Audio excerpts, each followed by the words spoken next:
it's a two-edged sword because we do it to ourselves. We rationalize, we justify. Like you say, it's just busy at the moment, but that moment actually translates into months and then years, and it becomes your normal. And so what would be different because this is normal for you? But I think we can push back and challenge when the cultural expectation is this is what you do in order to be successful. Because I think there's enough knowledge out there and understanding that we do our best when we are primed to be optimal in our physical, mental, and cognitive fitness.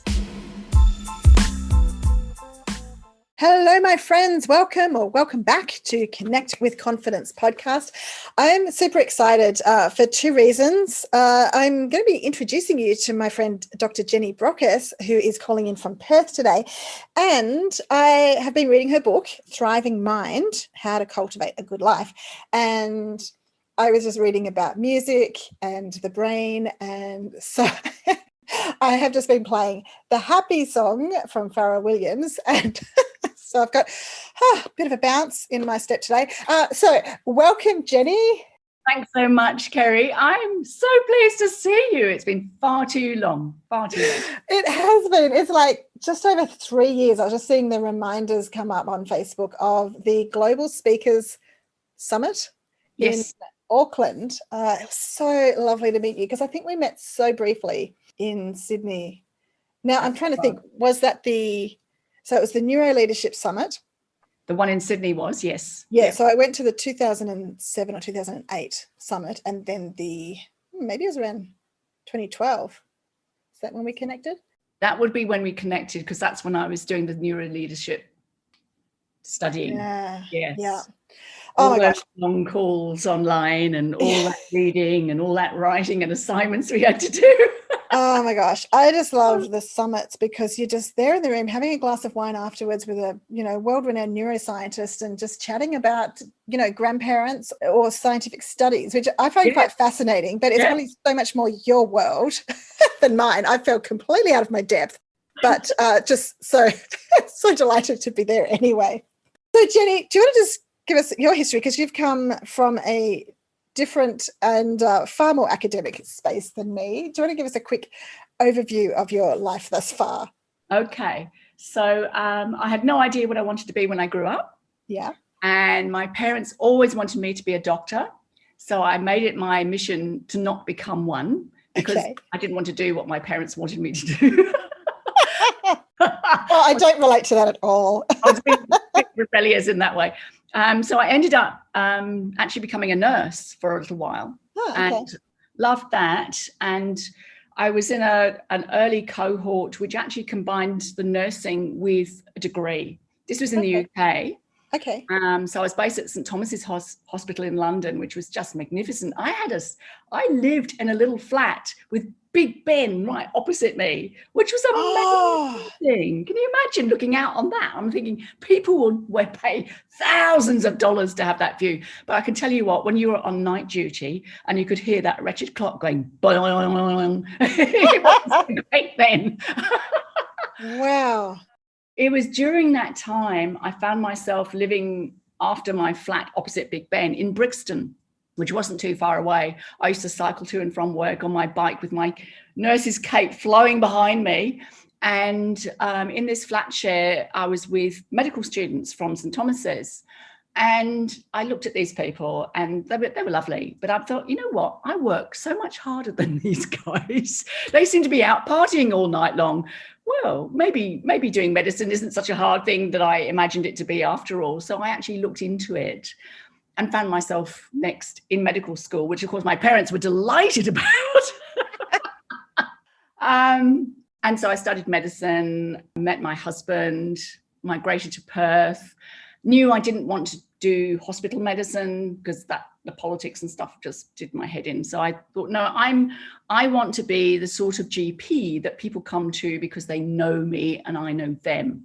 To me, it was all about the relationship between people. So because I was in Perth, Australia, I had the opportunity to set up my own group medical practice. And it was just fantastic because I would never have had that opportunity in the UK. So it's just brilliant because it meant I could set up my practice in the way I wanted to run it, which is fantastic. So if I wanted to have 20-minute consultations, that's what was in place. People knew that. And I, over the years, my community grew of people who knew me and came to me, and it all went really, really well. It was fabulous until I burnt out. Looking back on that time, and it wasn't a good time. It was the realization that being a high achiever, perfectionist, workaholic, extremely driven, always giving to everybody else, never taking any care of myself. It was like, do as I say, don't as I do, because I wasn't doing. I fell into a big black hole for a long time. I lost my medical practice as a consequence and had to take time out to heal and recover. Learned so much in the process. Isn't it sad though that we sometimes have to go through, tough times like that to find out more about ourselves? And the realization was that I loved working with people and for people, but I knew I couldn't go back into general practice again. So I had to reinvent who I was. So I decided that I had to set up a consultancy. And people looked at me sideways and said, you're going to do what? And I wanted to work with people in the workplace because so many of my patients had been suffering from high stress, chronic fatigue, anxiety, depression, horrible toxic relationships at work, which were driving them crazy.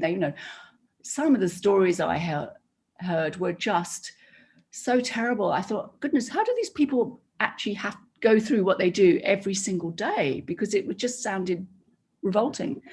And I realized it wasn't just a few people, a lot of people in that space. So I wanted to work to help people to make a way to make work better. So I had to learn how to become a public speaker, which was probably the most scary thing I've ever done in my life. Because I was the sort of person, if you ever ask me a question in class at school, I go bright red and try to hide underneath the desk. I relate to that too. Yeah. So standing up in front of people was like, why would you do that? I learned how to run workshops. I learned how to facilitate conversations in the workplaces and work with people that typically I would be frightened of. I always had a bit of a thing about men in suits, people in authority. And I eventually came to learn that they're just people like you and me. And they have their own issues and their own challenges. And once that sort of penny dropped, it was like, yeah, I can do this. So I was fascinated about the brain, loved the new science that was coming out. And then I heard about this new neuroscience of leadership thing that was coming out. And I thought, I've got to do this. This was just so up my alley. And I thought it would give me the scientific evidence that I wanted when talking to people. Because especially in the corporate space, it's like, well, what's the scientific research say about that? And I thought, I've got to have some understanding and deeper knowledge. So that's why I did it. And I've stayed in love with it ever since. And it's morphed into loving neuroscience and loving positive psychology. And I try to marry the two together in what I do, because they're so relevant. And my mission is to sort of enable people to live good lives in life generally and in work, and it's all about makes us human, and yet we make it so complicated and so difficult for ourselves. I get frustrated when I hear stories. I don't know if you heard what came out as Goldman Sachs recently. Goldman Sachs is the investment banker group, big company, and then they've got a notorious history of, I was going to say ill-treating their employees, but it is ill-treatment, where because you've got these interns who are desperate to do well, show they can be the best, the expectation is that they will be everything for Goldman Sachs. There's nothing outside work. Wow. And a few people have died because of that, seriously, which is terrible. And there was one young man here, I think he was 21, and this was back in, I think it was 2011. He died. He was found dead in the shower, having had an epileptic seizure after working 72 hours straight. which was just horrendous. And he was working for Merrill Lynch, and Goldman Sachs came out and said, oh, well, we better do something about this. So they said, right, you're not allowed to work but beyond midnight. Or come into work before 7. And I'm thinking, okay, you've got to get home from work, you've got to relax, you've got to have a shower, go to sleep. I mean, how much sleep does that actually allow you to have, especially when you've got to get back to work for 7? Wow. And anyway, the latest thing to come out is that the interns are revolting and saying, we refuse to work more than an 80-hour week. Oh. And I'm thinking, are they still doing that? And they clearly are. And so because it's now being in the media, Goldman Sachs have responded and sent out little sort of pamper packs to their interns to say, we appreciate all the effort you're making. And I'm thinking, what do you not get? What do you not get about how you treat people? Because it's so wrong. And yet they don't have the insight to see that driving people to be that dedicated, that committed, work that hard for so long is damaging people. They just don't get it, because to them it's all about, well, no, this is the culture and we have this expectation. Everybody else has done it before you. So, get on with it. And it's wrong. And I compare that to when I hear stories from other places where people come up and say, Jenny, I love coming to work because I like the people I'm working with.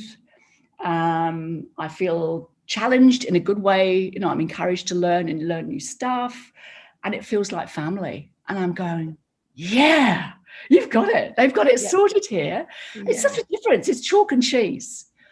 Absolutely. So I can't imagine ever working for Goldman Sachs. I wouldn't go there. Yeah. But we can do so much better for ourselves and for our work lives, which takes up an enormous amount of our life. Yes, some more than others, obviously. Yeah. That's incredible, Jenny. I think, we look at the companies and go, how can they do that to people? But people are saying yes to that kind of workload, aren't they? And I don't know how many hours I was working years ago before I went through chronic burnout. And now I just could not physically do the kind of hours that I was doing. But we can just say yes, or just, keep going along with that culture, that this is just how it is. I know for me, it was like, it's just a tough season. So I knew that it was not healthy, but I didn't think it was forever. But I wasn't stopping and saying, so when do we get off here? Yeah. Do you have any thoughts for people who might find themselves in that environment where they're pushing themselves and being pushed by either by leaders or by colleagues? I know what it's like to be in a workplace also, where people say, well, I was in here like before this time and I'm not going home until after everything's done. And so you just feel that peer pressure. Absolutely. And that's really strong pressure. It's very hard to resist because you don't want to be seen as a slacker. That's right. And the thing is, it's a two-edged sword, because we do it to ourselves. We rationalize, we justify, like you say, it's just busy at the moment, but that moment actually translates into months and then years, and it becomes your normal. And so what would be different, because this is normal for you? But I think we can push back and challenge when the cultural expectation is this is what you do in order to be successful. Because I think there's enough knowledge out there and understanding that we do our best when we are primed to be optimal in our physical, mental, and cognitive fitness. And you can only do that by treating ourselves as human and taking sufficient downtime to rest and restore.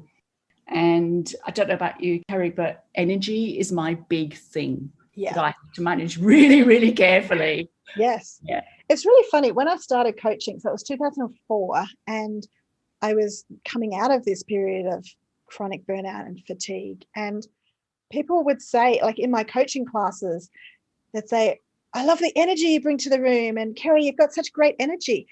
And I thought, really? Because I feel like dead inside. But I was, I was exhausted. And yet, when I was in that place, I was in the zone, I was with people who were also on a similar learning journey. So I was energized. I was happy, even if my body wasn't cooperating.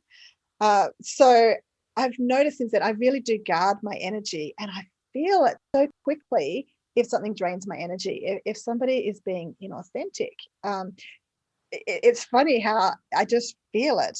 There's so many things that impact my energy. It's not just the food or, it's our thinking, it's everything. Can you talk to us a bit more about energy and what you've been learning and observing? It's more observational, I think, more than anything. But I think the energy we bring to any event or any situation or any conversation really, well, it impacts yourself, obviously, but it also impacts the person that you're speaking with. And I know that as a more introverted person, if I'm with other people who are in a positive state of mind, are quite energetic themselves, then that helps to lift my own energy and I can maintain it for longer. So for an example, yesterday I was at a conference here in Perth, a live conference with a live audience. It was so wonderful. And it was such a great event simply because of the energy that I was receiving from the people that I was meeting. I was talking to people in the breaks, and obviously when I was presenting, they were listening to me, and I just felt that upsurge. It was fantastic, and I went home on a little bit of a high, thinking, "Oh, that was so great," and got home and then felt my energy bank go down to empty. And I sort of collapsed on the sofa with a cup of tea. And my husband looked at me and said, "You've had a big day, haven't you?" And I said, "Yeah." And it's because when I need to rise to the occasion and I'm with those energizing people, I'm there. Yes. I'm on 8 cylinders. But as soon as that's finished, I'm done. Yes. And I have to go back and just give myself permission to stop everything. He cooked dinner for me last night, wasn't he? Lovely, yes. Because you see, I was just done. So I think energy is important to manage because, as I said, the energy we bring shifts the tone of the conversation a lot too. And I know if I'm talking to somebody who's a bit sort of deadpan and not giving me anything back in terms of a smile or, if they're looking around the room and you can see that they're not really listening to the conversation, you think, okay. And that saps my energy too. So yes. I much prefer to be with people that I'm truly connected with. So it's the energy connection piece. Yes. That's so important, I think. Yes, it's like you reminded me way back when you're talking about Minion Suit. That something that I learned at one of those neuroleadership summits was how the brain reads a neutral expression as a threat. Yeah. And so we see someone looking a bit serious and like our energy just drains away. We're like, oh, our brain's on, alert for like, are they judging me? Are they rejecting me already? But then when you connect with someone who is coming from a similar place in terms of energy, you mentioned being, a bit introverted. And people ask me about this a lot, introvert, extrovert, and I think it's such a scale, isn't it? But introverts are amazing conversationalists, but you want a meaningful conversation.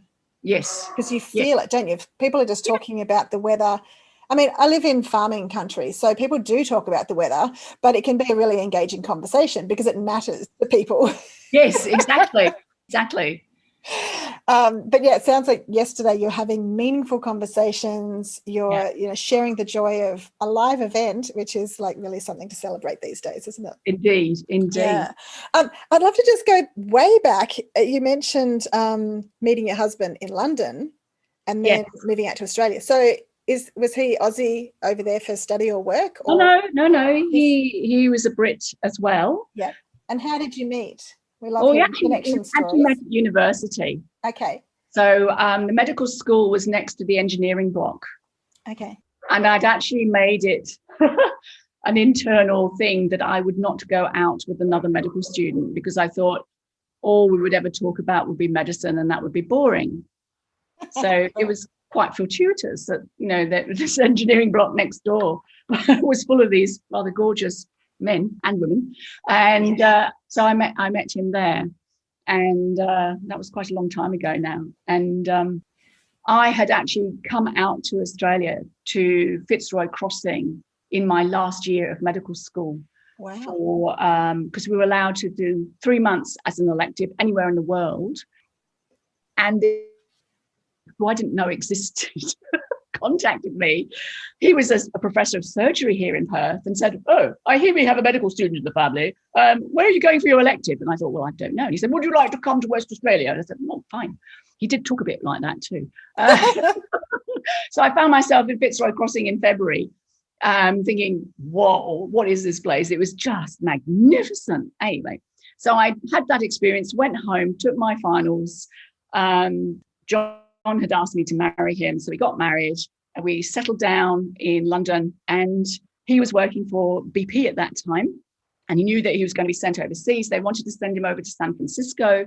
Wow. And I knew that I wouldn't be able to work there. And if he spent 3 years, I would be basically unemployed or doing something else or having to study to retake all my medical exams. I thought, well, stuff that, I'm not doing that again. Yeah. And anyway, he just looking around, and he saw this advert for a place in Perth. And the guy actually flew to London to interview him. Can you believe that? Wow.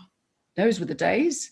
And he accepted the job, and we found ourselves moving to Perth. And so we've been here ever since. Gosh. Yeah. And so you were kind of newlyweds when you came to we were pretty much newlyweds. Yes. Wow. Just in the first couple of years. Yes. What an amazing adventure. It was a big adventure. And it was only fairly recently that my mum actually shared that when she said goodbye to us when we were leaving, because our plan was that, we'll give it 2-3 years and then we'll be back. Yeah. After 7 years, they were saying, "Are you coming back?" She said that when we actually left, she thought she would never see us again. Oh my gosh. And I thought, oh my goodness, the grief. Yeah. She must have experienced from, we were all excited about this new adventure we were heading off to. And yet she was actually going through, and my dad too, this sort of, oh my goodness, our daughter and her husband are leaving us, and that's going to be it. Yeah, that would have been heartbreaking, especially for people of her era and her parents' era. If somebody went to the other end of the world, that was kind of the end of it for most people. There wasn't the ability to travel back so often. Well, no, something that I've taken for granted, I have to say, up until last year.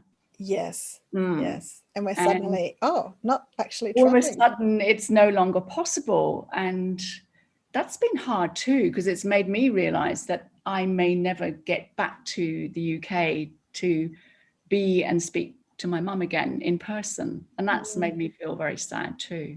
It is what it is. And I know many people are going through exactly the same experience. But I think one of the hardships from this pandemic, apart from this horrible infection and the fact it can kill people, is the loneliness aspect and the loss of connection with those that mean the most to us. I think that's the really tricky bit. Yeah. I wanted to ask you more about this, just in terms of, we were talking about energy, and I think that's a whole different conversation in the past year. And there is that sense of loneliness and isolation, which we've both written about in our books. And I haven't even mentioned your book yet, I don't think, maybe right at the very beginning. There's so much in it. But, I noticed, you've referenced some of the same and more, loneliness studies, but it is a very different world in the past year. So how have you and your family managed with this season? And what are you learning about, yourself and managing your energy and connection? Yeah, certainly the ability to connect, whether it's on Zoom or Microsoft Teams or anything like that, using the technology to allow us to at least eyeball each other and have that conversation has made all the difference. And I'm so grateful that we've had that, because I think without that, it would have been devastating, really horrible. Yeah. So FaceTime and stuff has been going overboard as well.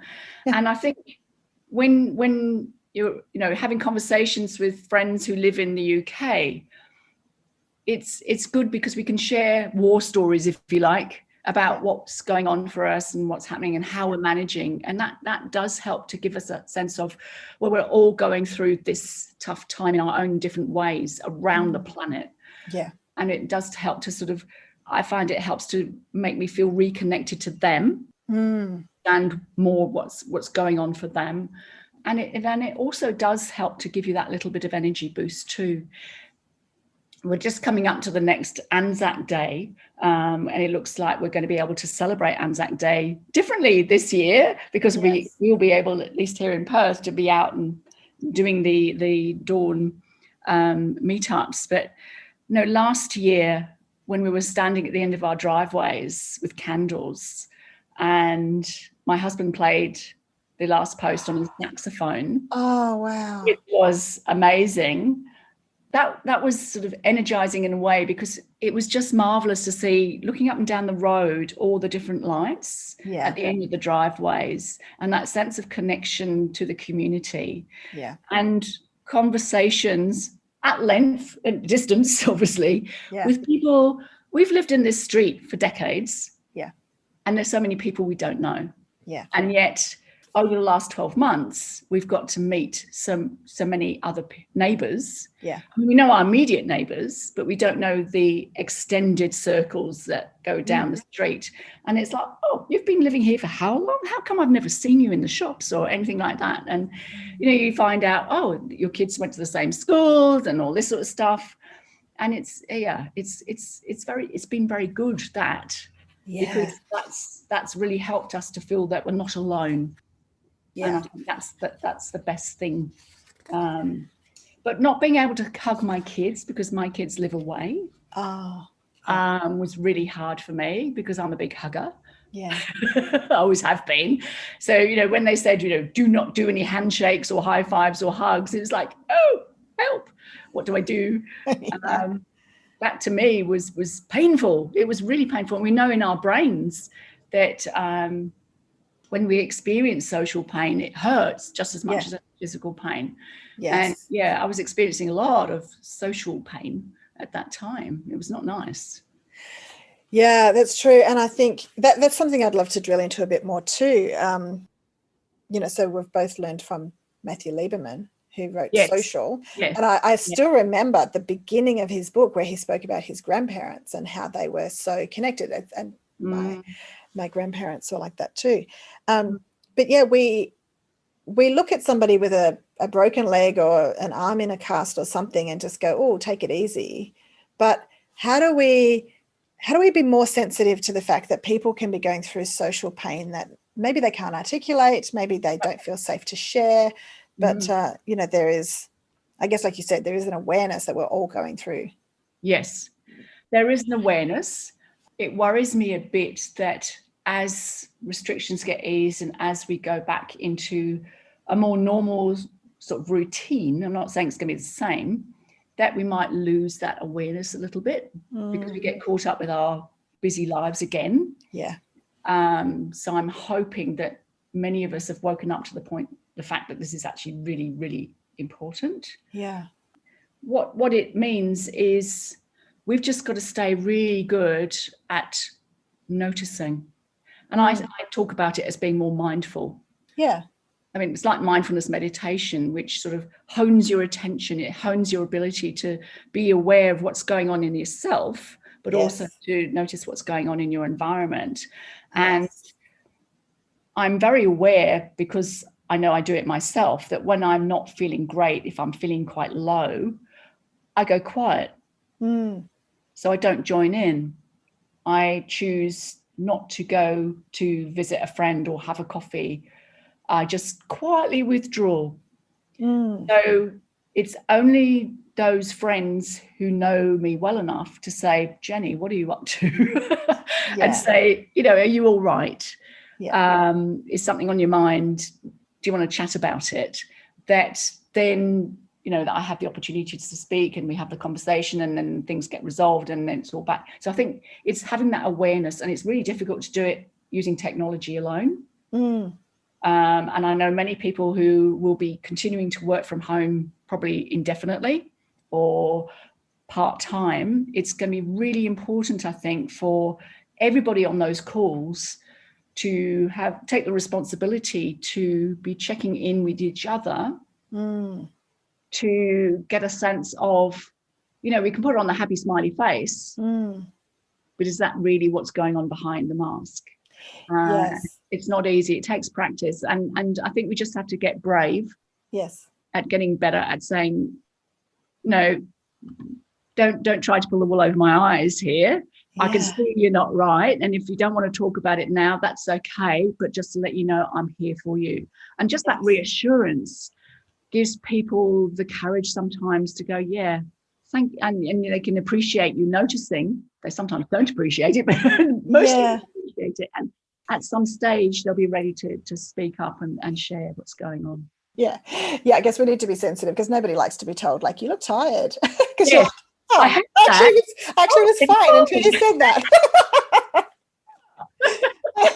But I think being in that space of noticing, being mindful is so important to keep checking in on ourselves and others. But like if you were to say to me, like, how are you going, Kerrie? I've noticed you're a bit quiet lately.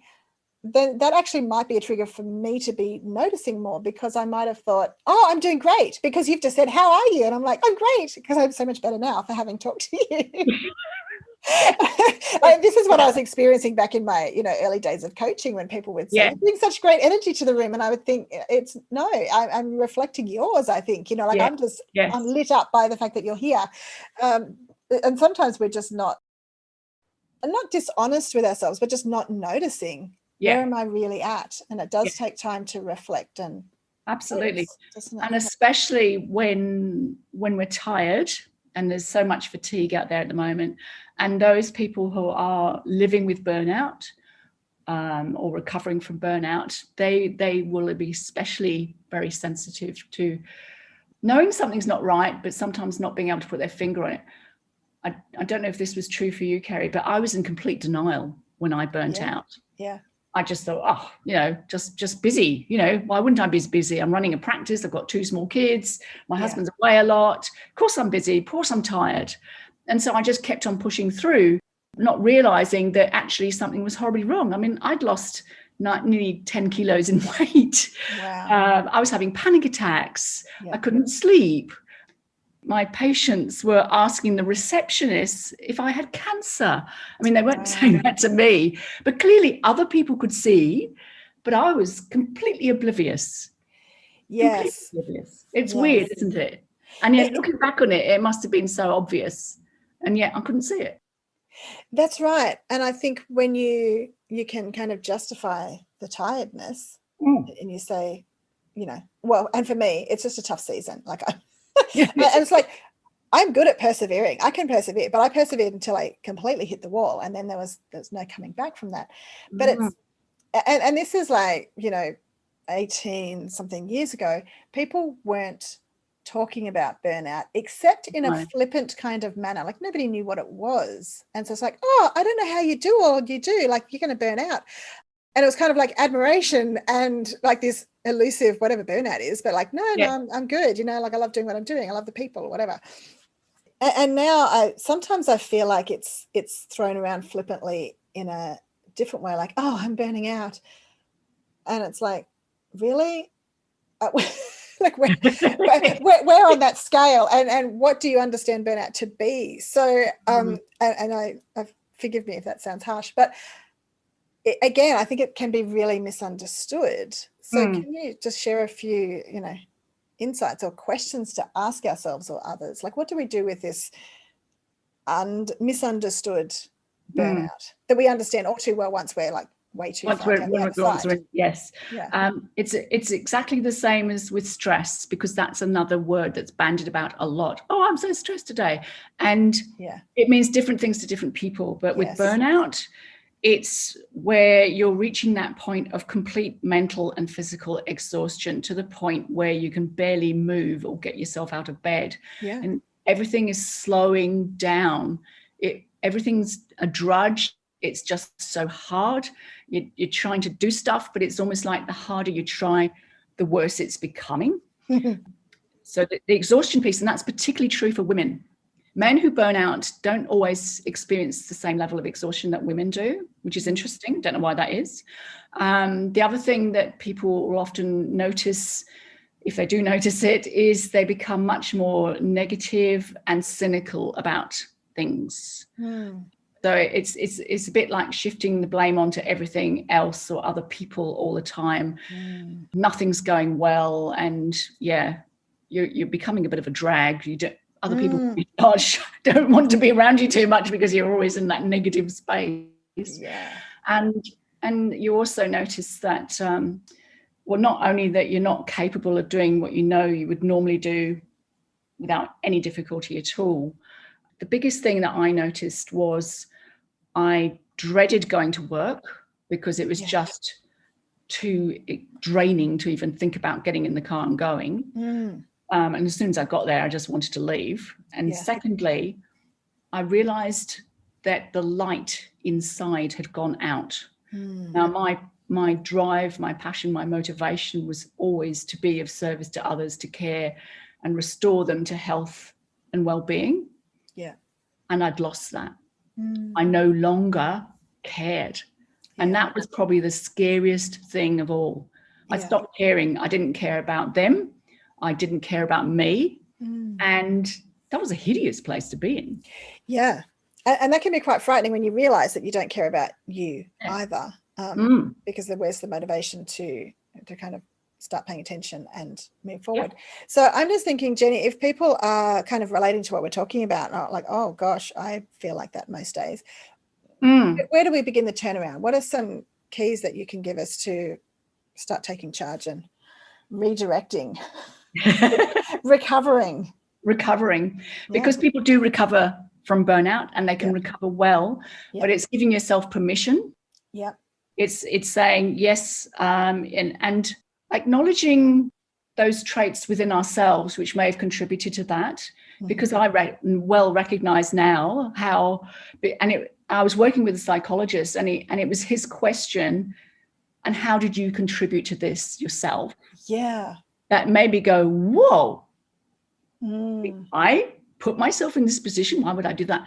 But he was right to ask, because that actually shifted my thinking into, I am prone to be a perfectionist. I am prone to push to do things to 110% all the time, because that's just the way I like to do things. So I think it's about giving yourself permission to look within.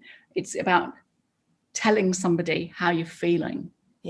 Because that can be really tricky as well, because you're not depressed necessarily. You can have depression with burnout, but it's a separate issue. You can have anxiety with it. Again, it's a separate issue. You can have panic attacks with it, but again, it's a separate issue.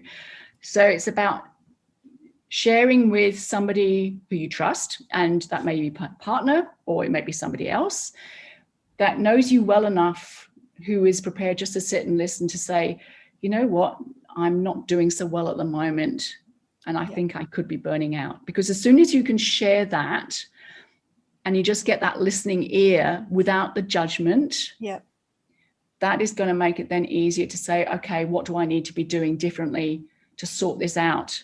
And depending on the severity of the burnout, because I know some people can sort it out for themselves. It's not easy, but they do. Many people will go via their GP to go and see either a counsellor or a psychologist, because it can take time. I mean, it takes time. Burnout doesn't happen overnight.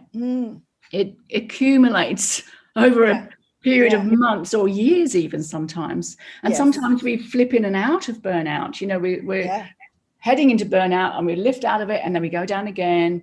And so it's just recognizing the patterns with ourselves and thinking, well, if I don't want to continue to live like this, the best thing is to work with somebody who can support me to change the way I deal with stuff. And that's basically it. It's changing our own behaviors and our own responses. And as you know, changing behaviors is really tricky, because we create all these thought patterns and ways of doing and habits, which with care and attention and focus, we can supersede with better ones. Yeah. But it's not easy. And sometimes just having that other person around with you to take you on that journey is going to get you to full recovery much more quickly. And I know from personal experience that what worked for me. And it's finding the right person as well. Yes. Yeah. So if you do experience judgment in the first conversation, take the conversation to somewhere else. Take it somewhere else. Yes. Yeah, that's right. But it is, because it can feel quite overwhelming. And I can imagine people listening now just going, oh, it's kind of too hard to recover. However, it's often little changes, isn't it? Like for me, one of the first things was I was advised to, drop like all fizzy drinks, and I went to a nutritionist and dropped wheat and like gluten products and dairy. Made a world of difference. But then, of course, there were still the working patterns and a whole lot of other things. You've got so many great tips throughout the book, because it is so connected to everything, isn't it? Gratitude was another one that I saw somewhere in the book. I can't quote the page now. But so if we're to wrap up with just a few little tips to shift ourselves, if we're getting into that space of like, being low, being, burned out, being cynical, kind of over everything, what are some little tips that people could start doing today? I think the first thing is to have a conversation with yourself and say, well, why am I here? What do I really want to achieve with my life? Am I going about things in the way that fills me up, nurtures my soul, makes me feel like I'm making a little ding in the universe, whatever that's looking like for you? And if it's not aligned, to say, okay, well, what's getting in your way? Because sometimes it's ourselves, and sometimes it is those what I call maladaptive behavior. We do things because it will get us through a challenging time. Like the Coke and the dark chocolate. Well, and the alcohol. But the Coke. For me, it used to be like Coke, like a bottle of Coke and a whole block of like Cadbury Dairy Milk chocolate would get me to Sydney for a meeting and then drive back again. It's like, seriously, that's insane. I'm going to make it a 3-day trip now without the Coke. Maybe a little bit of Lindt dark chocolate, but so noticing things. And like you say, if you know that you're rewarding yourself or making yourself feel better with the crap stuff, it's about remembering to include something that is going to be a bit healthy. It's not about radically overhauling your entire diet. It's about the small positive changes we put in every day. So whether it's choosing to drink an extra glass of water, or if it's choosing to be a little bit more physically active, like going for a walk around the block, especially outside, because we know that being outside in a blue or green space makes us feel better. Period. And we need to do 2 hours of that every week. Sleep, absolutely essential. That is my number one non-negotiable these days to maintain my energy. I have to have enough sleep. And like you, I've done a lot of travel, and not being able to do all that travel and jump on so many planes last year was absolutely fantastic. I thought, I don't know myself. I feel so much better because my sleep pattern was more normal, because I wasn't having to constantly adjust different time zones all the time. So even if you're not used to having to fly, but just working too many hours and trying to cut down sleep because you think you're going to get more stuff done, it's about understanding how much sleep you need and giving yourself permission to put that high value ticket on it. Go to bed roughly at the same time, but it's the getting up time which is actually really, really important. If we get up consistently every single day at the same time, we synchronize our body with our circadian rhythm. And then we're more likely to develop a better sleep pattern. Now, I could talk to you for an hour plus about sleep. Anyway, we won't. So those are the basics. And to make sure that you're doing something that gives you pleasure is fun. That's awesome, because, just talking about getting more sleep can feel a little bit boring. So I love that you followed it up with doing something fun. And a conversation with you is fun, Jenny. And I think we're just going to have another conversation. I love that.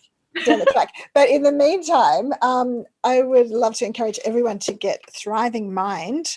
So we'll have all your links in the podcast show notes and on the socials. And it really is a beautiful, easy to read book. I know sometimes we can feel daunted, like to read a doctor's book. Oh my gosh.